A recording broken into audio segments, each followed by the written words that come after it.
Bonjour les amis, bienvenue dans C'est à partager pour ce troisième épisode de notre série sur la liberté. En préambule, je vous invite à réfléchir brièvement à cette question. Est-il possible qu'une prière sincère puisse aggraver ton problème au lieu de t'amener vers la solution? Alors j'aimerais vous partager une expérience particulièrement marquante qui m'a révélé un piège très subtil dans lequel on peut trop facilement tomber. Au début de mon parcours avec Jésus, j'entreprends des études de chant classique. Et le jour de mon premier examen arrive. Comme je l'ai déjà vécu dans mes concerts en tant que percussionniste, je suis rattrapé par ce fichu trac qui me paralyse. J'essaie de trouver l'aide divine en ouvrant la Bible au hasard, comme je l'ai fait précédemment, espérant que Dieu me parle. Mais cette fois-ci, rien ne se passe. Et donc, je fais ce que j'ai appris à faire, je prie. Une prière qui commence par « Seigneur, tu vois ». Et dans cette prière, j'explique à Dieu ce que je ressens. Seigneur, tu vois, je vais passer cet examen de chant, j'ai la gorge nouée, j'ai les jambes qui tremblent, je parviens à peine à sortir quelques notes. En plus, j'oublie mon texte. Aide-moi, Seigneur, il faut que tu m'aides, je ne vais pas y arriver, j'ai le trac, etc. Je suis centré sur le problème. À genoux, la tête dans les mains, je supplie Dieu d'intervenir. Et, chose étrange, ce qui se passe, c'est que plus je prie, plus j'ai le trac. Et je comprends que ma prière sincère, mais centrée sur mon problème, ne fait que nourrir et accentuer celui-ci toujours davantage. Que faire? Comment sortir de ce piège?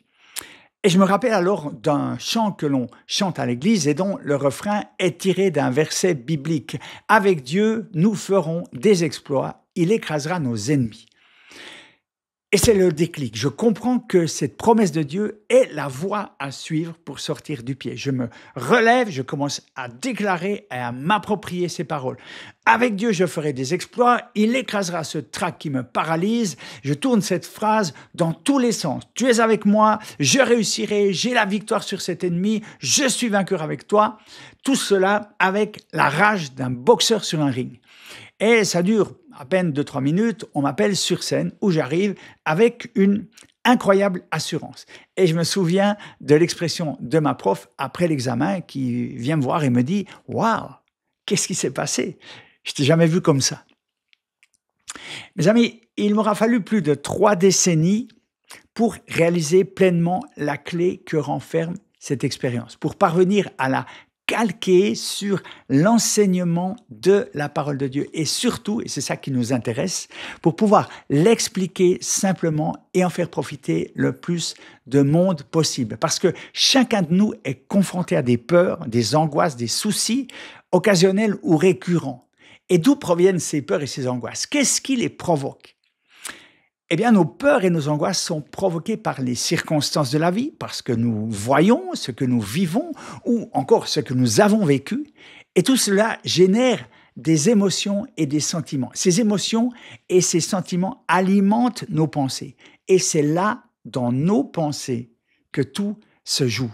Je reviens à ce témoignage d'examen. Je suis dans une situation de peur et dans ma prière, je décris précisément ma peur, convaincu que cette description va sensibiliser Dieu pour le convaincre d'intervenir en ma faveur. Ma prière est alors focalisée sur la réalité du problème que je vis et tout naturellement, ma prière, elle va nourrir cette réalité. Je vais mettre du bois sur le feu de mon problème. La solution arrive quand je passe de la réalité à la vérité, de la réalité de ma situation à la vérité de la parole de Dieu. Sans nier ma réalité, je choisis de me centrer sur ce que je crois être la vérité.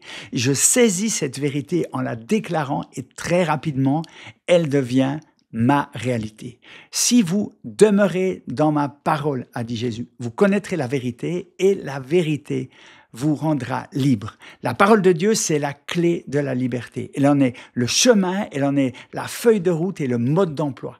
Et je suis malheureusement convaincu que dans le monde, des millions de chrétiens sincères et engagés adressent à Dieu chaque jour des prières qui ne font que les enfoncer un peu plus dans leurs problèmes et qui les garde captifs de toutes sortes de chaînes et d'addictions. Dans la prochaine vidéo, je vous raconterai comment j'ai été libéré du handicap de bégaiement qui m'a poursuivi durant 46 ans. Comment la vérité de la parole de Dieu a transformé ma réalité et m'a permis de conquérir la liberté dans ce domaine. En attendant, merci de laisser vos réactions, vos remarques et vos questions dans les commentaires. Je ne manquerai pas d'y répondre. D'ici là, prenez soin de vous, que Dieu vous bénisse et à très bientôt dans cet à partager. Bye bye les amis.